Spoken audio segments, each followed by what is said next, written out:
Good morning. आज एक नई डिजीज़ कंडीशन के बारे में अपन डिस्कशन करेंगे जिसका नाम है पार्किंसंस डिजीज़। पार्किंसंस डिजीज़ ये भी अपने ब्रेन की एक डीजनरेटिव डिसऑर्डर है। Degenerative disorder.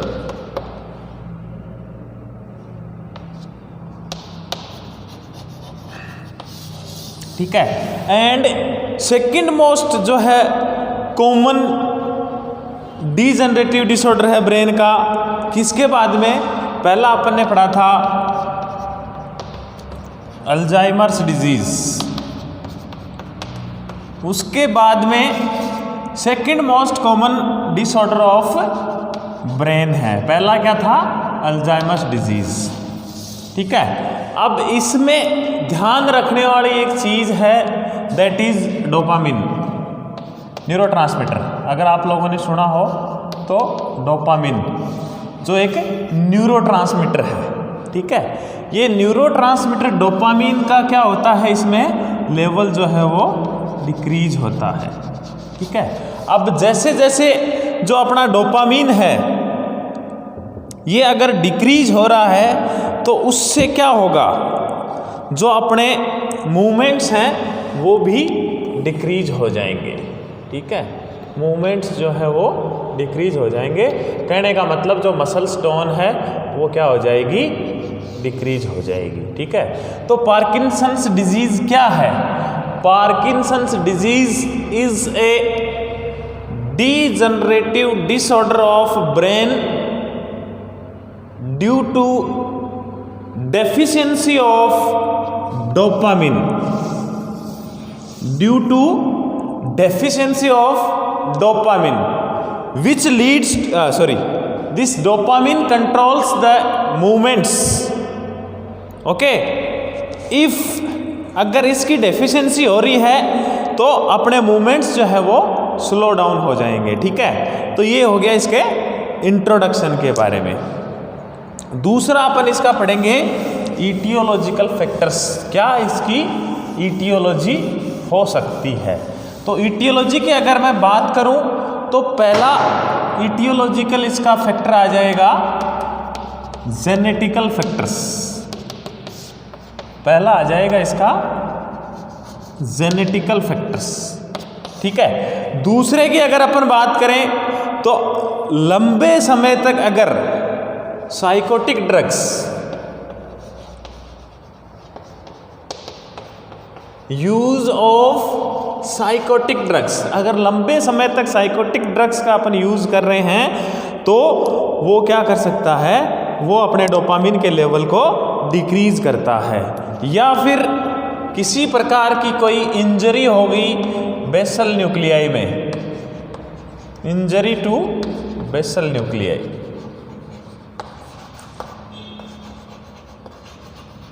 Injury to basal nuclei, ये भी इसमें लीड कर सकती है। या फिर किसी प्रकार का कोई वायरल इन्फेक्शन हो रहा है, या फिर किसी प्रकार का कोई ट्रॉमा या हेड इंजरी हो रही है, या फिर एथेरोस्क्लेरोसिस हो रहा है, तो वो भी किसको लीड कर सकते हैं? डोपामिन के डिक्रीज में कंट्रीब्यूशन करते हैं। और डोपामिन के डिक्रीज को ही अपन ने क्या नाम दे दिया?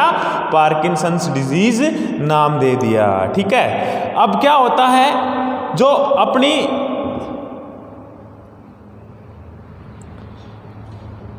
न्यूरल सेल्स हैं, ठीक है, जो अपनी न्यूरल सेल्स हैं उनके डिस्ट्रक्शन में, उनके डिस्ट्रक्शन के कारण क्या होता है? उनके डिस्ट्रक्शन के कारण जो होता है डोपामिन का स्टोर जो है वो कम हो जाता है। अपनी न्यूरल सेल्स जिसमें एक है सबस्टेंशियल निग्रा, सबस्टेंशियल निग्रा, इसमें क्या होता है? इसमें अपने डोपामिन का स्टोर होता है। किसी भी इटियोलॉजिकल फैक्टर के कारण ये न्यूरॉन सेल्स जो सबस्टेंशियल निग्रा है उसका क्या हो जाता है? डिस्ट्रक्शन हो जाता है। अगर इनका डिस्ट्रक्शन हो रहा है तो मैंने जो बताया कि ये सबस्टेंशियल निग्रा क्या करती हैं? डोपामिन स्टोरेज का काम करती हैं। अगर ये इनमें अगर किसी प्रकार का डिस्ट्रक्शन हो रहा है तो अपने को क्या होगा, डोपामीन का जो है वो स्टोरेज नहीं कर पाएंगे और डोपामीन की अपने पास क्या हो जाएगी, डेफिशिएंसी हो जाएगी। ठीक है, अब इस डोपामीन डेफिशिएंसी के कारण क्या होता है, अपना जो एसिटिकोलिन, ठीक है, अपना एसिटिकोलिन एंड जो डोपामीन है उसका इम्बैलेंस हो जाएगा और जो है डोपामीन वो डिक्रीज हो जाएगा। ठीक है, कहने का मतलब किसी भी सब्सटेंस या निग्रा जो क्या करती हैं, डोपामीन का प्रोडक्शन करती हैं, अगर इसमें डिस्ट्रक्शन हो रहा है तो डोपामीन का लेवल सीधी सी बात है डिक्रीज हो जाएगा और अपने पास पार्किंसंस डिजीज के साइन एंड सिम्टम्स उत्पन्न होंगे। ठीक है, अब बात करें इसके इम्पोर्टेंट साइन एंड सिम्टम्स की। ठीक है, तो इम्पोर्टेंट इसके क्लिनिकल मैनिफेस्टेशंस जो उत्पन्न होंगे वो आपके सामने इस प्रकार से हैं। पहला इम्पोर्टेंट जो आपके सामने क्लिनिकल मैनिफेस्टेशन या साइन एंड सिम्टम उत्पन्न होगा, दैट इज ट्रीमर्स। दूसरा इसमें आपका आ जाएगा रिजिडिटी। तीसरा इसमें आ जाएगा आपका बॉडी पोस्चर चेंजेस।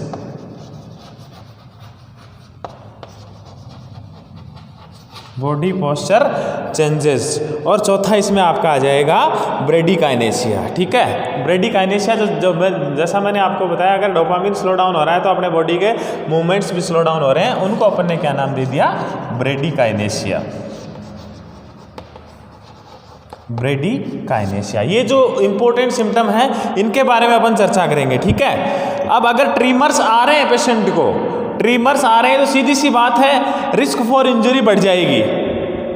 ठीक है, रिस्क फॉर इंजरी जो है वो डेफिनेटली बढ़ जाएगी और पेशेंट में इंजरी भी एंजाइटी भी बढ़ जाएगी ट्रीमर्स के कारण। दूसरा सिम्टम इसका आ जाता है रिजिडिटी।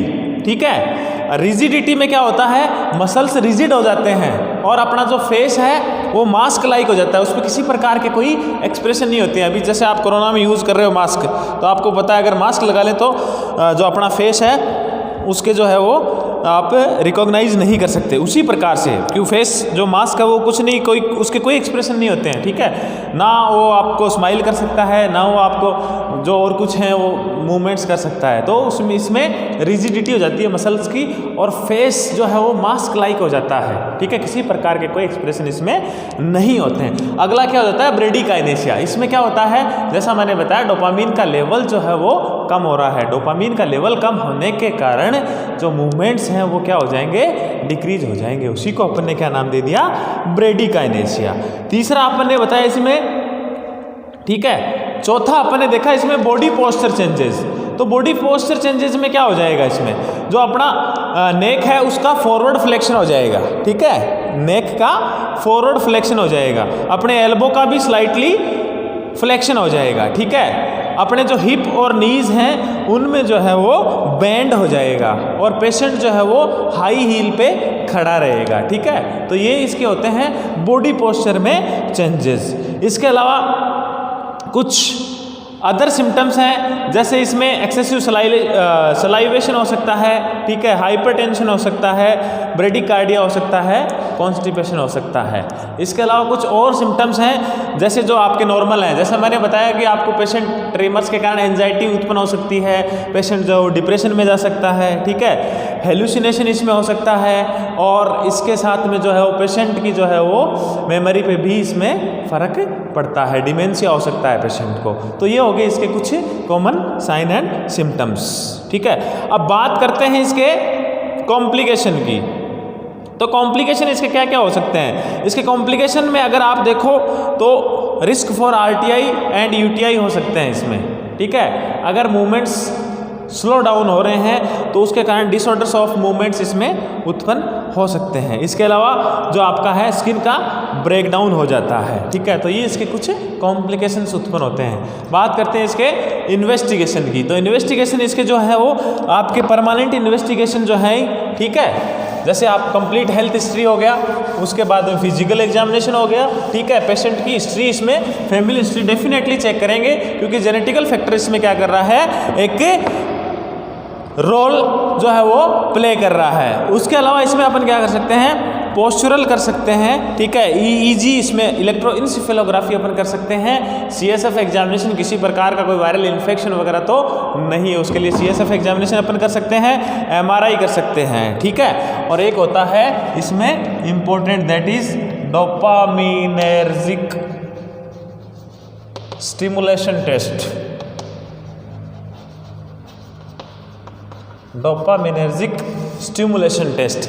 इस डोपामिनर्जिक स्टिमुलेशन टेस्ट में अपन क्या करते हैं, इसमें क्या करते हैं अपन, लीवाडोपा, नाम सुना होगा, लीवाडोपा। लीवाडोपा का एक डोज जो है वो पेशेंट को अपन एडमिनिस्टर करते हैं, पेशेंट को एक डोज देते हैं। उसके बाद में अपन क्या करते हैं, देखते हैं कि पेशेंट को अगर इससे सिम्टम्स से रिलीव हो रहा है, लीवोडोपा से अगर पेशेंट के सिम्टम्स रिलीव हो रहे हैं तो अपना टेस्ट क्या हो गया, पॉजिटिव हो गया, और पेशेंट जो है वो डेफिनेटली पार्किंसंस डिजीज से अफेक्टेड है, लीवोडोपा, ठीक है। टेस्ट ध्यान में रखना है, डोपामिनर्जिक स्टिमुलेशन टेस्ट, जो पर्टिकुलर टेस्ट होता है उसके बारे में बेटा मैं अच्छे से बता रहा हूँ, जो जहाँ पे अलग से टेस्ट आ रहे हैं उनकी अपन चर्चा कर रहे हैं, ये इंपॉर्टेंट चीज़ है। आगे आप जाओगे तो पूछा जाता है डोपामिनर्जिक स्टिमुलेशन टेस्ट कौन सी डिजीज कंडीशन में किया जाता है, that answer is Parkinson's disease, ठीक है।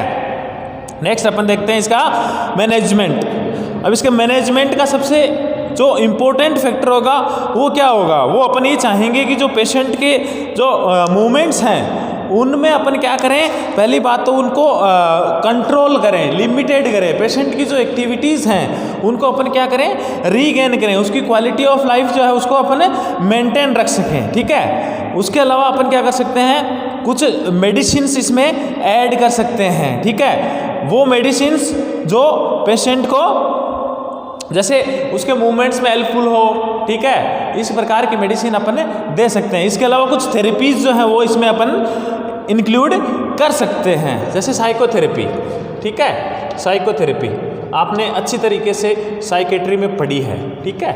इसके अलावा स्पीच थेरेपी, ये कुछ थेरेपीज हैं जिनका अपन इसमें यूज़ में ले सकते हैं। ये थेरेपीज क्या करती हैं, ये थेरेपीज जो है वो पेशेंट को मतलब रिलीव करवाती हैं सिम्टम से, स्पेशली सिम्टम से रिलीव करवाते हैं। इसके अलावा अपन हेल्दी डाइट को भी प्रीफर कर सकते हैं, ठीक है। अब बात करें इसमें मेडिसिन्स की, तो मेडिसिन्स का सबसे पहला मैंने आपको बताया, अपन जो है वो डोपामिनर्जिक स्टिमुलेशन टेस्ट कर रहे हैं, उसमें अपन क्या दे रहे हैं, लीवडोपा, ठीक है, लीवडोपा दे रहे हैं एक डोज। अगर पेशेंट को सिम्टम से रिलीव हो रही है तो इसको अपन एज ए मेडिसिन भी इस्तेमाल कर सकते हैं, लीवडोपा, ठीक है। लीवडोपा को अपन एज ए ड्रग के रूप में इस्तेमाल कर सकते हैं, ठीक है। उसके अलावा अपन कौन सी कर सकते हैं, उसके अलावा अपन एंटी कोलिनर्जिक ड्रग्स दे सकते हैं, ठीक है, एंटी कोलिनर्जिक ड्रग्स। ये क्या करेंगे, एंटी कोलिनर्जिक जो ड्रग्स हैं वो क्या करेंगे, वो अपने मूवमेंट्स में जो है वो हेल्पफुल होंगे, ठीक है।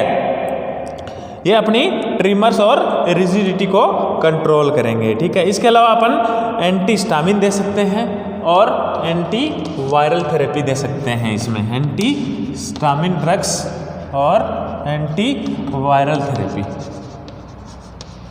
ये इसमें कुछ ड्रग्स हो गए आपके, ठीक है, जो अपन इसमें यूज़ में ले सकते हैं, ठीक है। इसके अलावा आपका नर्सिंग मैनेजमेंट है। नर्सिंग मैनेजमेंट में क्या करेंगे, नर्सिंग मैनेजमेंट में पहला तो अपन पेशेंट को मोबिलिटी उसकी इम्प्रूव करवाएंगे, उसको असिस्ट करेंगे एडीएल में, एक्टिविटीज़ ऑफ डेली लिविंग में, ठीक है। उसको बताएंगे कि भैया आप स्लोली जो है वो एक्सरसाइज किया करो, डेली थोड़ा वॉकिंग किया करो, ठीक है, स्विमिंग वगैरह, ठीक है। ये सब पेशेंट का अपन neurological status time to time check करते रहेंगे, ठीक है। उसके अलावा उसको हेल्दी डाइट के बारे में बताएंगे, बॉडी पोस्चर के बारे में बताएंगे, ठीक है। तो ये सब चीज़ें हैं वो अपन प्रोवाइड करवाएंगे। नर्सिंग डायग्नोसिस की अपन बात करें तो इसमें क्या हो जाएगा, पहला जो आपका डायग्नोसिस आ जाएगा that is impaired physical mobility, ठीक है, impaired physical mobility due to rigidity और ट्रिमर्स। जो अपनी फिजिकल मोबिलिटी है वो क्या हो रही है, इसमें इम्पेयर्ड हो रही है ट्रिमर्स और रिजिडिटी के कारण। दूसरा अगर इसमें अपन बात करें तो वो हो रहा है self care deficient due to rigidity, ठीक है, सेल्फ केयर डेफिशिएंट। पेशेंट जो अपने मूवमेंट स्लो डाउन हो रहे हैं ब्रेडिकाइनेसिया के कारण, उसके कारण पेशेंट जो है खुद की केयर नहीं कर पाता है। तीसरा इसमें हो जाएगा constipation. Constipation due to lack of physical activity. अगर फिजिकल एक्टिविटी पेशेंट जो है वो लंबे टाइम तक नहीं कर पाता है तो कॉन्स्टिपेशन की शिकायत डेफिनेटली होती है। इसके अलावा इसमें क्या हो जाएगा, डिस्टर्ब स्लीप पैटर्न, ठीक है, और रिस्क फॉर इंजरी भी इसमें अपन ऐड कर सकते हैं, ठीक है। इसके अलावा इसमें जो थॉट प्रोसेस है वो भी डिस्टर्ब हो सकती है, ठीक है, ड्यू टू डिजीज कंडीशन। तो ये हो गए इसके नर्सिंग डायग्नोसिस। इसी के साथ जो है वो पार्किंसंस डिजीज़ जो है वो ख़त्म होती है। और एक बात बता दूं, पार्किंसंस डिजीज़ जो है वो पूछी जाती है अभी। सीधा सा इसमें ध्यान रखना आपको, किसका लोचा हो रहा है, केमिकल लोचा हो रहा है, किसका, डोपामिन का, ठीक है। इतना ही ध्यान रखना है आपको कि इसमें डोपामिन है। बाकी सिम्टम्स मैंने आपको बताए सिस्टम वाइज, हर सिस्टम में आपको एक जैसे ही सिम्टम्स मिलेंगे। आपको सिर्फ पकड़ करना है कि भैया इस डिजीज़ कंडीशन में ये चीज़ फैक्टर करती है, बाकी चाहे आप कुछ भी लिखो, ठीक है। एग्जामिनर जो है वो शुरुआती आपका डेफिनेटली देखता है। अगर आपने पार्किंसंस डिजीज़ में डोपामिन, लीवोडोपा और जो डोपामिनर्जिक टेस्ट है या डोपामिनर्जिक स्टिमुलेशन टेस्ट है उसका अगर आपने जिक्र कर दिया तो डेफिनेटली आपको अच्छे मार्क्स मिलेंगे, ठीक है। नेक्स्ट क्लास में मिलेंगे। Thank you.